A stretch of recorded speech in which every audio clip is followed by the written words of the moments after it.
வாய்ப்பு கொடுத்த நாளுக்காக கர்த்தரை நான் நன்றி துதிக்கிறேன், ஸ்தோத்திரிக்கிறேன். நம்ம ஆவியானவரை பற்றி தான் நமக்கு ஒரு வசனத்தை தியானிச்சிட்ருக்கோம். இன்றைக்கி உற்சாகமான ஆவி என்னை தாங்கும்படி செய்யும் அப்படிங்கிற காரியத்தை நம்ம படிக்க போகிறோம். அதுக்கு முன்னாடி இருக்க காரியத்தை நம்ம கற்றுக்கிட்டு இதை படிக்கும்போது இன்னும் நல்லா நமக்கு புரியும். ஆண்டவர் சொல்கிறது எப்போவுமே ஒன்று சொல்லிவிட்டு அது எப்படி நடக்கும், என்ன செய்யணும் அப்படிங்கிறத நம்ம சொல்லித்தரக்கூடிய ஆவியானவர். அது சங்கீதம் 51 12 13 வசனத்தை நம்ம படிக்கணும். ரட்சணத்தின் சந்தோஷம் திரும்பவும் எனக்கு தந்து, அதாவது ரட்சணத்தின் சந்தோஷம் எனக்கு தந்து உற்சாகமான ஆவி என்னை தாங்கும்படி செய்யும் சொல்லி 12வது வசனம் சங்கீதம் 51 12. அப்போ அப்பொழுது பாதகருக்கு உமது வழிகளை உபதேசிப்பேன், பாவிகள் உம்மிடத்தில் மனம் திரும்புவார்கள். இந்த காரியம் நடக்கும் பொழுது என்ன உங்களுக்கு செய்யணும் அப்படிங்கிறதையும் ஆண்டவர் சொல்கிறார்.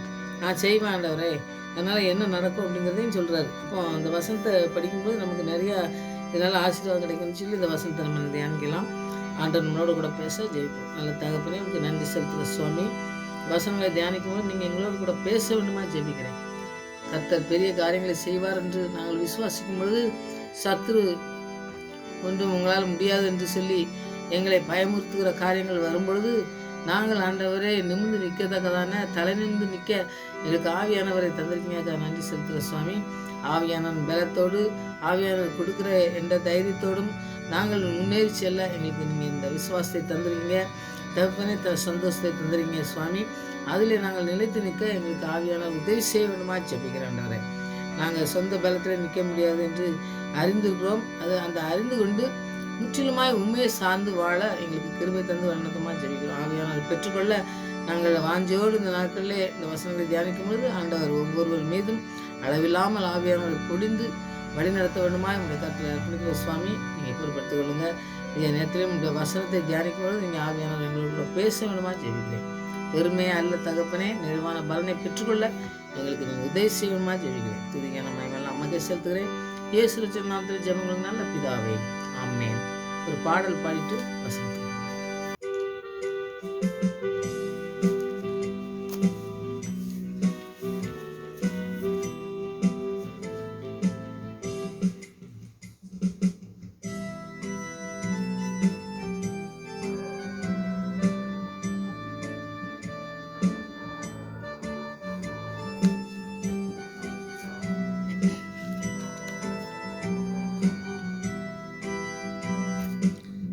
மலர்ந்து கொடுப்பவரை கர்த்தர் நேசிக்கிறார், உற்சாக மனதுடனே கொடுத்திடுவோம். மலர்ந்து கொடுப்பவரை கர்த்தர் நேசிக்கிறார், உற்சாக மனதுடனே கொடுத்திடுவோம். வருத்தத்தோடல்ல கட்டாயத்தால் அல்ல, இருப்பதை விருப்பமுடன் கொடுத்திடுவோம். வருத்தத்தோடல்ல கட்டாயத்தால் அல்ல, இருப்பதை விருப்பமுடன் கொடுத்திடுவோம். இதை விதைத்திடுவோம், அறுவடை செய்வோம். இதை விதைத்திடுவோம், அறுவடை செய்வோம்.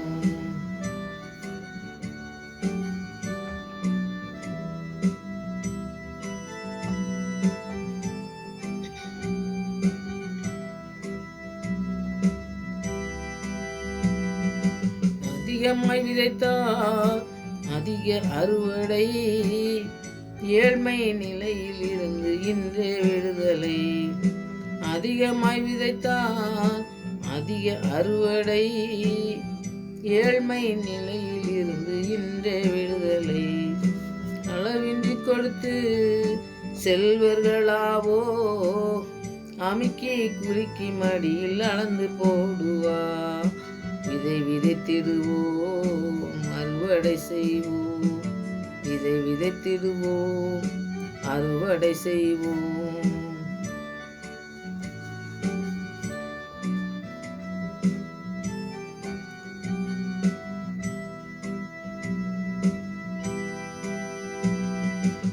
ஏழைக்கு இறங்கி கொடுக்கும் போதெல்லாம் கர்த்தருக்கு கடன் கொடுத்து திரும்ப பெற்றிடுவோம். ஏழைக்கு இறங்கி கொடுக்கும் போதெல்லாம் கர்த்தருக்கு கடன் கொடுத்து திரும்ப பெற்றிடுவோம். எந்த நிலையிலும் தேவையானதெல்லாம் எப்போதும் நமக்கு தந்திடுவாரே. எந்த நிலையிலும் தேவையானதெல்லாம் எப்போதும் நமக்கு தந்திடுவாரே. விதை விதைத்திடுவோம், அறுவடை செய்வோம். இதை விதைத்திடுவோம், அறுவடை செய்வோம்.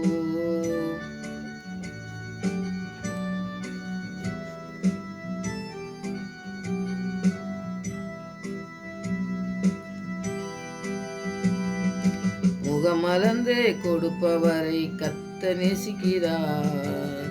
உற்சாக மனதுடனே கொடுத்திடுவோம். முகமலர்ந்து கொடுப்பவரை கர்த்தர் நேசிக்கிறார். உற்சாக மனதுடனே கொடுத்திடுவோம்.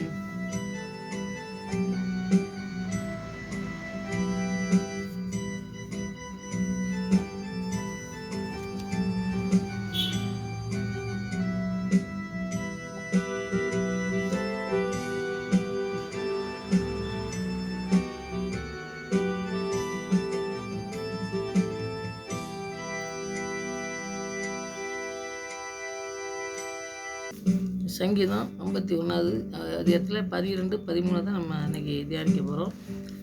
சந்தோஷம், அதாவது ரட்சணிய சந்தோஷத்தினால் திரும்பவும் என்னை எனக்கு தரணும்னு சொல்லி கேட்காது. அப்போ முக்கியமாக நம்ம வாழ்க்கையில் எல்லாருக்குமே தெரிஞ்சது தான், ஒரு சந்தோஷம் இல்லைன்னா திரும்ப நம்முடைய வாழ்க்கையில் வந்து எல்லாமே வந்து தோல்வி தான் அடையும். ஏன்னா வந்து சந்தோஷம் முக்கியமானது, நம்முடைய வாழ்க்கைக்கு எல்லாமே தேவையானது.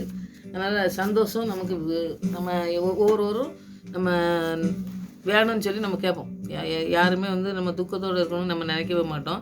அதனால் ரட்சணத்தின் சந்தோஷம் திரும்பவும் எனக்கு தாருன்னு சொல்கிறாரு.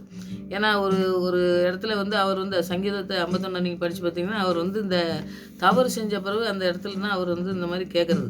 அப்போ கேட்கும்போது அந்த சந்தோஷத்தை நீங்கள் திரும்ப நான் இழந்திருக்கதை எனக்கு அந்த சந்தோஷத்தை தந்தீங்கன்னா என்ன நடக்கும் அப்படிங்கிறத வந்து அவர் தியானிக்கிறத நம்ம பார்ப்போம். ஏன்னா ரட்சணத்தின் சந்தோஷத்தை திரும்பவும் எனக்கு தாங்க அப்படின்னு சொல்லி அந்த சந்தோஷத்தை தான் அவர் கேட்குறத நம்ம பார்ப்போம். அப்போ அந்த சந்தோஷம் அப்படின்னா நமக்கு வந்து நம்ம நிறையா பவுல்லாம் சொல்லுவார் சந்தோஷமாக. ஏன்னா அவர் ஜெயிலில் இருக்கும்போதே சந்தோஷமாக இருங்கன்னு சொல்லுவார். அப்போ ரோமர் 12 நீங்கள் படித்து பார்த்தீங்கன்னா, நம்பிக்கையிலே சந்தோஷமாக இருங்கள். அப்போ இப்போ சந்தோஷம் வந்து ரட்சணிய சந்தோஷம் வரணும்னு சொல்லி அவர் கேட்டார்.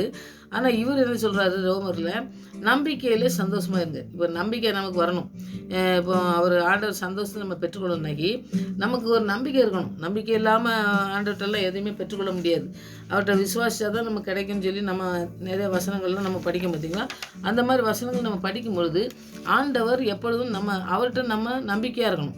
அவர்கிட்ட மாத்திரம்தான் நம்பிக்கையாக இருந்து நம்ம சந்தோஷமாக இருக்க முடியும். ஏன்னா சந்தோஷம் தரதுக்கு வேறு எதுவுமே கிடையாது. ஆவியின் கனியில் சந்தோஷம் வச்சுருக்காரு. அந்த சந்தோஷத்தை ஆவியானவர் மாத்திரம் நமக்கு தர முடியும். அப்படிங்கிறதுனால அவர் வந்து அந்த சந்தோஷத்தை கேட்காருன்னு நம்ம பார்க்கோம். அப்போ சில 15 வசனத்தை நீங்கள் படித்து பார்த்தீங்கன்னாக்கி, இதயங்களை அறிந்திருக்கிற தேவன் நமக்கு பரிசுத்த ஆவியை தந்திருந்தது போல அவருக்கும் தந்தருளி அவர்களை குறித்து சாட்சி கொடுத்தார் அப்படின்னு சொல்லி ஒரு பேதுரு சொல்கிறத நம்ம பார்க்கோம். ஏன்னா வந்து அங்கே ஒரு தர்க்கம் வருது. அங்கே முன்னாடி நீங்கள் படித்து பார்த்தீங்கன்னா தெரியும். அப்போ வந்து இவர் வந்து சொல்கிறார், இந்த பரிசுத்த ஆவியை வந்து எல்லாருக்கும், அதாவது எல்லாருக்கும் கொடுக்கறதுக்கு, அதாவது இந்த ஒரு ஜனங்களுக்கு இல்லாட்டா என்ன இந்த மாதிரி வச்சுருக்கவங்களுக்கு தான் அப்படின்னு சொல்லி ஆண்டவர் சொல்லலை. அதனால் சந்தோஷங்கிறதே அவர் வந்து ஆண்டவர் கொடுக்குற சந்தோஷம் நமக்கு வேணும். பரிசுத்த ஆவியும் பாருங்கள், அந்த பரிசுத்த ஆவியை யார் கொடுத்துருக்காருன்னா எல்லாருக்கும் கொடுத்துருக்காராம்மா. எல்லாருக்கும் தரேன்னு சொல்லியிருக்காரு. அப்போது நம்ம வந்து பரிசுத்த ஆவியை எல்லாருக்கும் தருவோம்னா அப்போ அதில் வந்து என்னமோ ஒரு காரியம் இருக்குது அப்படிங்கிறத தான் நம்ம படிச்சுட்ருக்கோம்.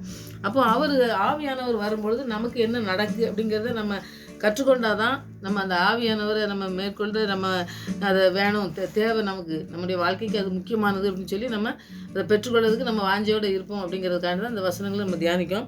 11வது வசனத்தை பார்த்தீங்கன்னா, கர்த்தராகிய இயேசு கிறிஸ்துவின் கிருபையினாலே அவர் ரட்சிக்கப்படுகிறது எப்படியோ அப்படியே நாமும் ரட்சிக்கப்படுவோம் என்று நம்பி இருக்கோமே என்றான்.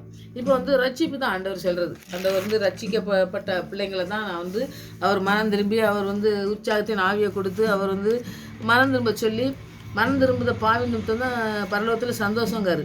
அப்போ மனம் திரும்பி ஆண்டுகிட்ட வர ஒவ்வொரு பிள்ளைகளையும் ஆண்டவர் வந்து நேசிக்கிறவரா, அவங்கள வந்து பயன்படுத்துகிறவராக இருக்கார். அப்போ வந்து எந்த மதம் எந்த ஜாதி அப்படிங்கிறது ஆண்டவர் பார்க்குறதே இல்லை, எல்லார் மேலேயும் ஆவியானவரை ஊற்றுறாரு. அதனால தான் இந்த ஆவியானவரை பற்றி அதிகமாக தெரிஞ்சுக்கணும். நாம் கர்த்தராகிய இயேசு கிறிஸ்துவின் கிருபையினாலே அவருடைய ரட்சிக்கப்படுகிறது போல் எப்படியோ அப்படியே எல்லாரும் ரட்சிக்கப்படுவாங்க. எல்லாரும் ரட்சிக்கப்பட்டு அந்த நம்பிக்கையில் அவங்க வரணும் அப்படின்னு சொல்லி தான் அவர் வந்து சொல்கிறத நம்ம பார்ப்போம்.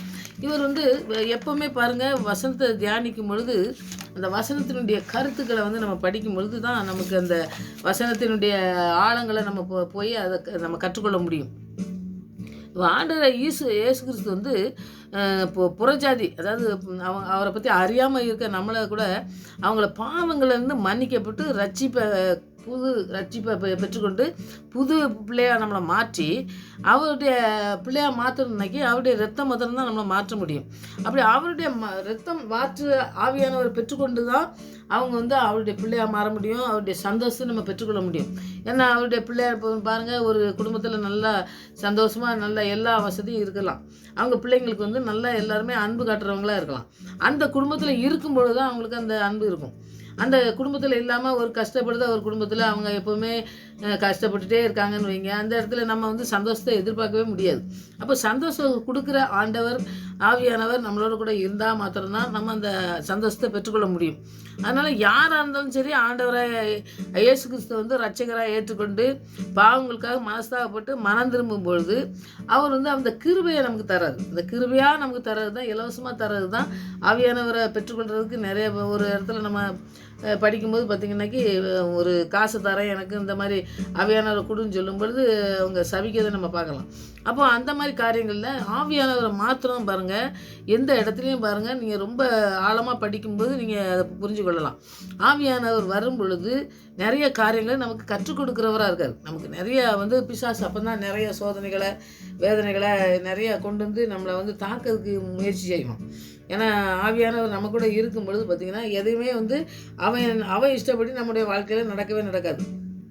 எதையுமே அவன் பருத்துக்கொள்ள முடியாது. ஏன்னா என் பிள்ளை என் கருத்தில் இருக்கவங்கள யாரும் பருத்துக்கொள்ள முடியாதுன்னு ஆண்டு சொல்கிறதுனால அவருடைய கருத்தில் நம்ம இருக்கோம். இப்போ அவர் வந்து நம்முடைய கருத்தில் அவர் வந்து அவருடைய பரிசுத்த ஆவினால் பெற்றுக்கொண்டு நம்மளை வந்து அவர் பிள்ளையாக மாற்றி அவருடைய கருத்தில் நம்ம இருக்கோங்கிற ஒரு உறுதியான விசுவாசத்தில் நம்ம இருக்கும் பொழுது பிசாசானாலும் சும்மா இருக்க மாட்டான்.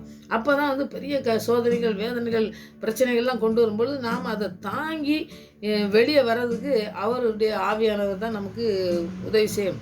அந்த உதவியை நாடி தான் நம்ம அந்த மறந்துடும்போது அந்த இலவசமாக தர ஆண்டவருடைய பிள்ளையாக மாற்றப்படும் பொழுது நிறைய பிரச்சனைகள் வரும்.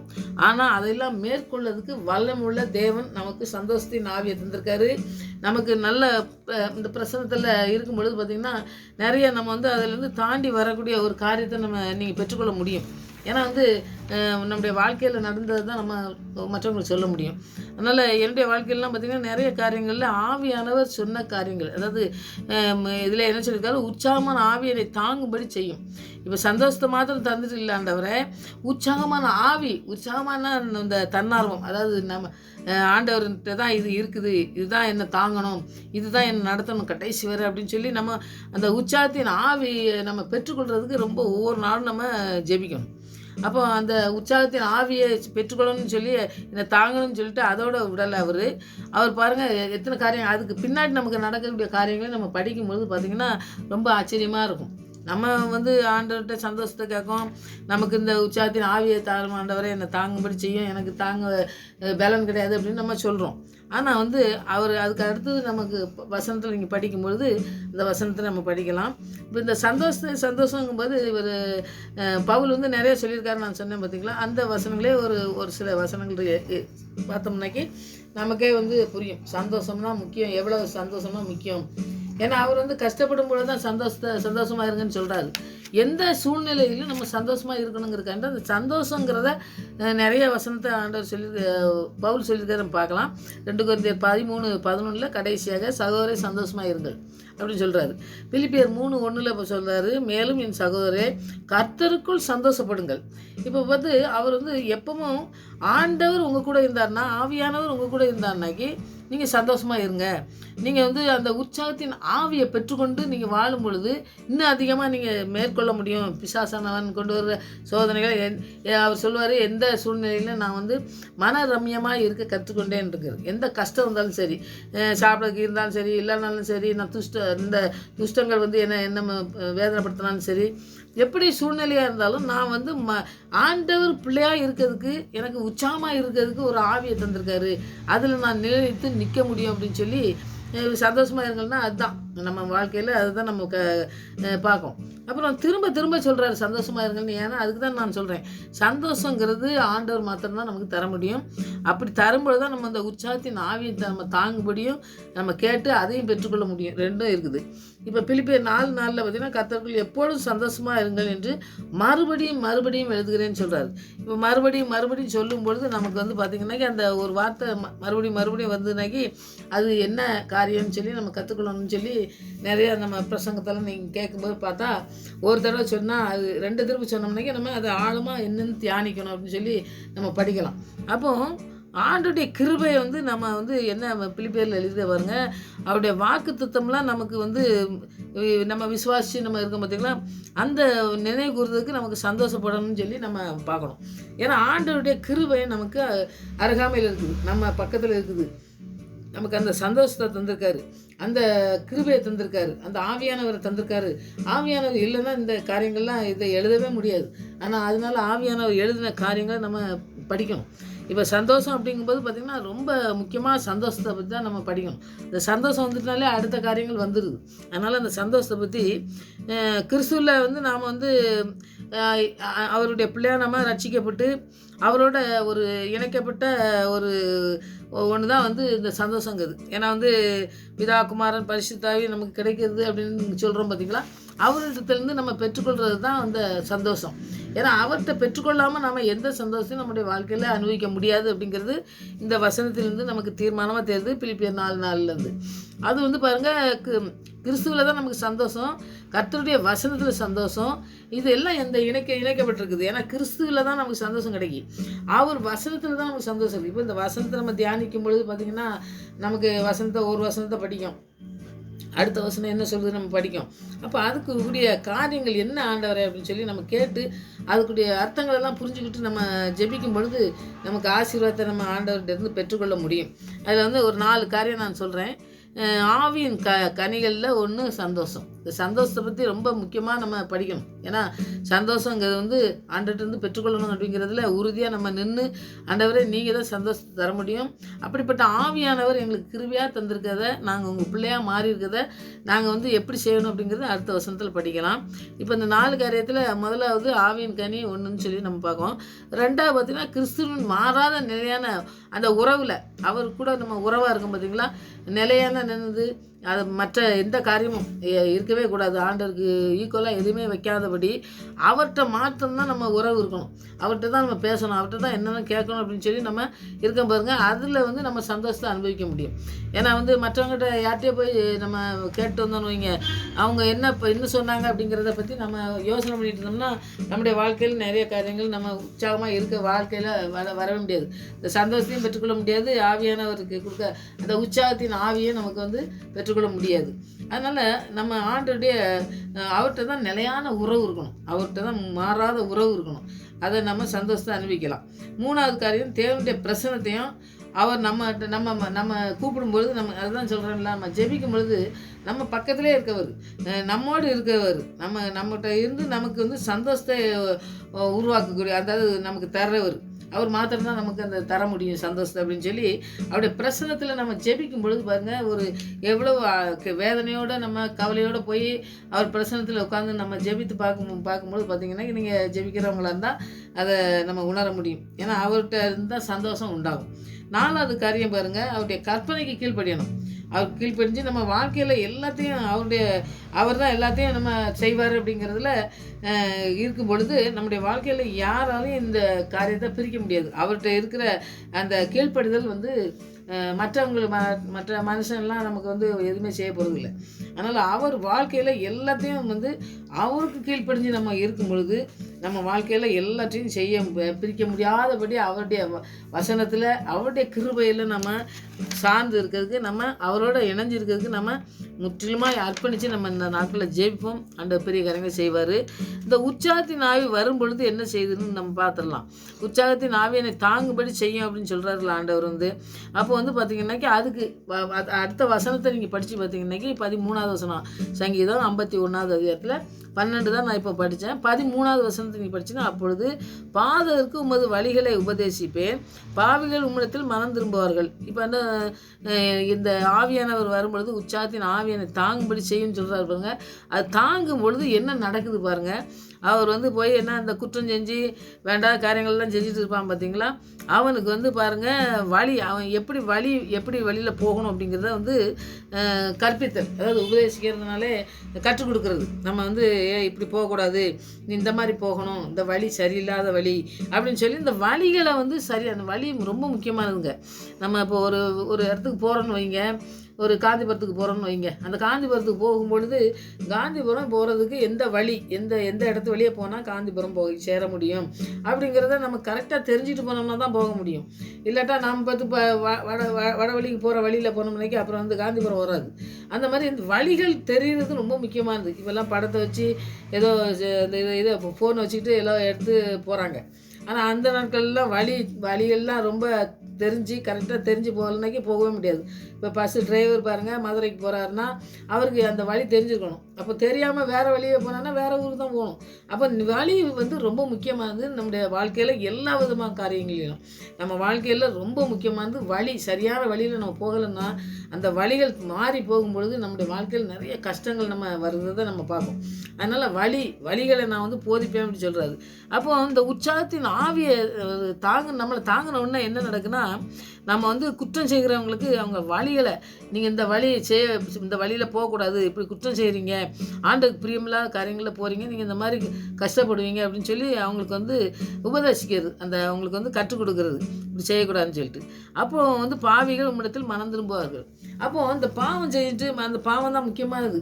இப்போ கீழ்ப்படியாதது, ஆண்டவருக்கு பிரியமில்லாத காரியங்கள் செய்கிறதெல்லாம் பார்த்திங்கன்னாக்கி பாவம் செஞ்சவங்க தான் செய்வான். அதனால பாவிகள் உம்மிடத்தில் மனம் திரும்புவார்கள். மனம் திரும்புவது வந்து சாதாரணமான காரியமே கிடையாது. நம்ம நிறைய பேரை பார்க்கோம், மனம் திரும்புவதற்கு நம்ம எத்தனை கற்றுக் கொடுத்தாலும் அவங்க மனம் திரும்பவே மாட்டான். பெண்களாக இருந்தாலும் சரி, ஆண்களாக இருந்தாலும் சரி, நம்ம சில காரியங்கள் நம்ம வசனத்தை சொல்லும் பொழுது நிறைய பேர் பார்த்திங்கன்னா முரட்டாட்டமாக இருக்கிறவங்க நிறைய பேர். இப்போ ஊழியக்காரங்க மிஷினரியெல்லாம் போகும்பொழுது பார்த்திங்கன்னா நிறைய பேரை அடித்தே கொண்டிருக்காங்க. இப்போ வசனத்தை சொல்லும் பொழுது எப்படி இதை சொல்லலாம் அப்படின்னு சொல்லி நம்ம கொலை செய்யப்பட்டவங்க, நிறையா வந்து அடி வாங்கினவங்க, அந்த மாதிரி கஷ்டத்தெல்லாம் கொடுத்தவங்களாம் நிறைய பேர் இருக்காங்க பார்த்தீங்களா. அந்த மாதிரி அவங்கள மனம் திரும்ப வைக்கிறதுக்கு ஆண்டோடைய ஆவியானவர் நம்மளோட கூட இருக்கணும். அந்த ஆவியானவர் நம்மளோட கூட இருக்கும் பொழுது தான் அவர் நம்மளை தாங்கும் பொழுது, அவர் தாங்குறாரு. நம்ம தாங்கும் பொழுது அவருடைய வசனம் நம்மளோட கூட இருக்கும் பொழுது மாத்திரம்தான் அவருடைய கிருபையின் வசனம் நம்மள்கிட்ட இருக்கும் பொழுது அந்த வசனத்தை அவங்களுக்கு சொல்லும் பொழுது அவங்க வந்து மனம் திரும்புவாங்க. பாவிகள் மனம் திரும்புவாங்கன்னு சொல்லி, பாவம் செய்கிறவன் ரட்சிக்கப்பட்டு மனம் திரும்புகிறான். அப்போ ரட்சிப்பே இருந்தது முதலே அவர் என்ன சொல்றாரு, ரட்சினியத்தின் சந்தோஷம் எனக்கு கேளுங்காரு. அப்போ ரட்சிப்பின் சந்தோஷத்தை பெற்றுக்கொண்டா தான் அந்த ஆவியானவர் பெற்றுக்கொண்டு அடுத்தது ஆவியானவங்களாம் மனம் திரும்புவோம். இந்த காரியம் இந்த 2 வசனத்தில் பாருங்கள் எத்தனை காரியங்கள் ஆண்டவர் கற்றுத்தரார் பாருங்கள். ரட்சிப்பின் சந்தோஷம் எனக்கு வேணும் ஆண்டவரேன்னு சொல்கிறாரு. அடுத்தது பார்த்திங்கன்னா உற்சாகமான ஆவி என்னை தாங்கணும் ஆண்டவரேன்னு சொல்கிறாரு. அடுத்தது பார்த்தோன்னா குற்றம் செய்கிறவனுக்கு நான் கற்பித்து அவன் வழி தவறி போகிறவனுக்கு சரியான வழி இதான் அப்படின்னு சொல்லி நான் உபதேசித்து அவன் வந்து மனம் திரும்பணும், உங்கள்கிட்ட மனம் திரும்பி வரணும் ஆண்டவரே. அப்படிப்பட்ட ஒரு பெரிய காரியங்களை இந்த நாட்களில் நீங்கள் செய்து வழிநடத்த வேணுமா நாங்கள் வந்து உங்களிடத்தில் கேட்குறோம் ஆண்டவரே. நீங்கள் அப்படிப்பட்ட உற்சாகத்தின் ஆவி எங்கள் மீது ஊற்றி எங்களை நடத்துங்க ஆண்டவரேன்னு சொல்லி நம்ம இன்றைக்கி ஜெயிப்போம். ஆண்டவர் பெரிய காரியங்களை நம்மளை வாழ்க்கையிலேருந்து செய்வார். நம்முடைய பிள்ளைகளுடைய வாழ்க்கையிலும் சரி, நம்ம சாட்சியெலாம் கேட்டோம்னா நிறைய பிள்ளைங்க பாருங்கள் வசனத்தை படித்து அவங்க ஜெபிச்சு அவங்க வாழ்க்கையில் ஒவ்வொரு தீர்மானமும் எடுக்கும்பொழுது பார்த்திங்கன்னா ஒவ்வொரு ஸ்டெப்பும் வந்து அவங்க ஆசீர்வாதத்தை சுதந்திரிக்காங்க. அப்போ அந்த ஜெபங்கிறது ரொம்ப முக்கியமானது. ஆண்டவர்கிட்ட ஜெபிக்கணும், ஆண்டவர்கிட்ட ஆவியானவர் பெற்றுக்கொள்ளணும். அவர் நடத்துறதுக்கு ஒவ்வொரு நாளும் நம்ம அர்ப்பணித்து ஜெபிக்கும் பொழுது ஆண்டவர் பெரிய காரியங்கள் நம்முடைய வாழ்க்கையிலும் செய்வார். இன்றைக்கி நீங்கள் அர்ப்பணித்து ஜெபிங்க, அற்புதமாக நடத்துவார். உற்சாகத்தின் ஆவியை இன்றைக்கி எனக்கு தாங்க ஆண்டவரே, என்னை தாங்கும்படி செஞ்சு இந்த பாவிகள்லாம் மனம் திரும்பணும். பாவம் செய்கிற வழி தவறி போகிறவங்க அவங்ககிட்டலாம் நாங்கள் உங்கள் வசனத்தை சொல்லும் பொழுது அவங்க மனம் திரும்பி உங்கள்கிட்ட மனம் திரும்பி வர்றதை நாங்கள் எங்களுடைய வாழ்க்கையில் நாங்கள் அனுபவிக்கணும் ஆண்டவரே. அப்படிப்பட்ட ஆவியானவரை இன்றைக்கி தாங்கன்னு சொல்லி ஜெபிங்க. ஆண்டவர் பெரிய காரியங்களை நம்முடைய வாழ்க்கையில் செய்து வழிநடத்த வல்லமுள்ள தேவனாக இருக்காரு. ஜெபிங்க, ஆண்டவர் பெரிய காரியங்களை செய்வார். ஆமென். ஜெயிப்போம். இயேசுவின் பின் நான் செல்வேன், திரும்பி பார்க்க மாட்டேன், திரும்பி பார்க்க மாட்டேன். இயேசுவின் பின் நான் செல்வேன், திரும்பி பார்க்க மாட்டேன், திரும்பி பார்க்க மாட்டேன். சிலுவையின் முன்னா உலகமின் பின்னா, சிலுவையின் முன்னா உலகமின் பின்னா, இயேசு சிந்திய இரத்தத்தினாலே இன்றும் விடுதலையே, இயேசு சிந்திய இரத்தத்தினாலே என்றும் விடுதலையே. இயேசுவின் பின்னால் நான் செல்வேன், திரும்பி பார்க்க மாட்டேன், திரும்பி பார்க்க மாட்டேன். சாமி, சிலுவை என் முன்பு உலகம் என் பின்னாடி சொல்லி ஆண்டவரே, நாங்கள் உங்களுடைய சிலுவை பாதையில் நாங்கள் சென்று உமக்கு கீழ்ப்படிந்து வாழ கிருபை செய்யுங்க. உற்சாகத்தின் ஆவினால் எங்களை நிறைத்து சந்தோஷத்தின் ரட்சணத்தின் சந்தோஷத்தை எங்களுக்கு தந்து ரட்சிப்பின் சந்தோஷத்தை எங்களுக்கு தாங்க சுவாமி. இப்படிப்பட்ட உற்சாகத்தின் ஆவியை பெற்றுக்கொண்டு நாங்கள் ஆண்டவரே உடைய வார்த்தையை சொல்லும் பொழுது பாவிகள் மனம் திரும்புவாண்டு வழி தெரியாதபடி ஆண்டவரே வழி தவறி போகிற பிள்ளைகளுக்கு நாங்கள் உங்களுடைய வசனத்தை சொல்லும் பொழுது வழி இதுவேன்னு சொல்லுகிற சத்தத்தை கேட்கிற காதுகளை கொடுத்து ஆண்டவரே அவங்க மனம் திரும்பி உடைய பாதத்திலே வரத்தக்கதான கிருபை இந்த நாட்களே எங்களுக்கு ஊற்றி வழிநடத்தமாக செபிக்கிறோம் ஆண்டவரே. கிருபையா இலவசமாய் தந்த அந்த மீட்பின் ஆண்டவரே தகப்பனே, எங்களை ரட்சித்த அந்த அனுபவத்தை நாங்கள் அநேகருக்கு சொல்லத்தக்கதாய் எங்களுடைய வாழ்க்கையில நீங்கள் பலப்படுத்த வேண்டுமாய் எங்களை பயன்படுத்த வேண்டுமாய் செபிக்கிறோம் சுவாமி. இந்த ரட்சிப்பை பெற்றுக்கொண்ட நாங்கள் ஆண்டவரே அநேக பிள்ளைகள் இந்த ரட்சிப்பை பெற்றுக்கொள்ளத்தக்கதாய் வாழ எங்களுக்கு நீங்கள் கிருபை பாராட்டணுமா செபிக்கிறோம். அதுக்கு எதிராக எங்களுக்கு பிசாசனம் வைத்திருக்கிற எல்லாமான சோதனை வேதனைகளை கொண்டு வரும் பொழுது அதையெல்லாம் மேற்கொள்ளத்தக்கதான பேலனை நீங்கள் தர வல்லமுள்ள தேவனாக இருக்கீங்க. நன்றி சுவாமி. இப்படிய வல்லமுள்ள கரம் எங்களை தாங்கி வழிநடத்துவதை அநேகர் கண்டுகொள்ளத்தக்கதாக எங்களுடைய வாழ்க்கையை மாறட்டும் ஆண்டவரே. எந்த இடத்துல வெட்கப்படுகிறோமோ அந்த இடத்துல உயர்த்துக்கிற தேவனாக இருந்து எங்களை நடத்தி செல்ல வேண்டுமா ஜெபிக்கிறப்பா. பிள்ளைகள் கேட்குற பிள்ளைகளுக்கும் அப்படியே எத்தனை வேதனைகள் இருந்தாலும் நீங்கள் எல்லாவற்றையும் மாற்ற வல்லமுள்ளவர் என்று ஆவியானவர் எங்களை வழிநடத்த நாங்கள் அர்ப்பணிக்கிறோம் சுவாமி. ஒவ்வொருடைய வாழ்க்கையிலும் நீங்கள் அற்புதத்தை செய்து வழிநடத்த வேண்டுமா செபிக்கிற ஆண்டவரே. உடைய வல்லமுள்ள கரம் தாங்க வேண்டுமா செபிக்கிற ஆண்டவரே.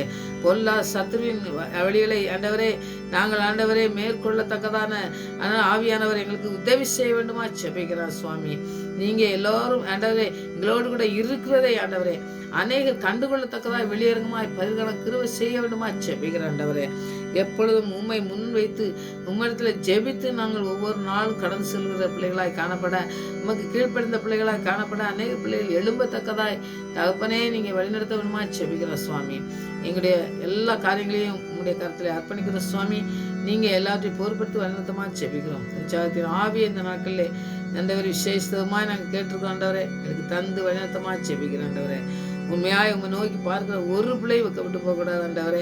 உண்மை தேடுகிற ஒரு பிள்ளையும் ஆண்டவரை தலை குனியக்கூடாது. நம்முடைய வாழ்க்கையில பெரிய அற்புதத்தை அதிசயங்களை செய்து நோய்கள் வேதனைகளினால் ஆண்டவரை கட்டப்பட்டிருந்தால் ஆண்டவரை எல்லா கட்டுகளையும் அழுத்து ஆண்டவரே எல்லாவற்றையும் நீங்கள் நான் தகப்பனே என்னால் செய்ய முடியாத அதிசயமான காரியம் ஒன்று உண்டோ என்று அறியாத போது பேசின அந்த வசனத்தை தியானிக்க தேவன் தாமே கிருபை செய்திருக்க நன்றி. அதே நாங்கள் தியானித்து நாங்கள் வெற்றியை சுதந்திரத்துக் கொள்கிற பிள்ளைகளாய் காணப்பட தேவன் கிருபை செய்து வண்ணத்தமா ஜெபிக்கிறோம். கருத்தில் அர்ப்பணிக்கிற சுவாமி. எல்லா தேவி சந்தி நாங்கள் கேட்க மறந்ததையும் கூட செய்து எங்களை நடத்த போவதற்காக நன்றியோடு துதிக்கிற ஸ்தோத்திரிக்கிறோம் ஆண்டவரே. கிருபை நன்மையை முடிசூட்டி பிள்ளைகளை நடத்தட்டும் ஆண்டவரே. பிள்ளைகளுடைய வாழ்க்கையில பெரிய அற்புதத்தை செய்யுங்க, அதிசயங்களை செய்யுங்க. அற்புதமாய் நடத்துவதை ஆண்டவரே உண்மை ஆண்டவரை அறிந்து கொள்ளத்தக்கதான ஞானத்தை பிள்ளைகளுக்கு தந்து வழிநடத்தமா செபிக்கிறேன். அப்படிப்பட்ட ஆவியானவர் இந்த நாட்களில் ஊற்றி வழிநடத்துவதற்காக நன்றி. கடைசி நாட்களில் வாழ்ந்து கொண்டிருக்கிற எங்களுக்கு, எங்களுடைய பிள்ளைகளுக்கு உங்களுடைய ஆவியானவரை வேண்டும் தகப்பனே. அந்த ஆவியானவரை பெற்றுக்கொண்டு இந்த உலகத்திலே சாட்சிகளாக நிற்க தேவன் பிறந்திருந்து வழிநடத்தமா செபிக்கிறோம். கிருபையாய் இறங்கி உதவி செய்யும், ஆசீர்வாதத்தை பொறுப்படுத்திக் கொள்ளும். மறுபடியும் உங்களுடைய சமூகத்திலே வரும் வரை எங்களை காத்து வழிநடத்தமா செபிக்கிறேன். துதிகனமாய் மலாமக்கே செலுத்துகிறேன். இயேசு ரட்சகர் நாமத்தில் ஜெபங்கள் நல்ல பிதாவே.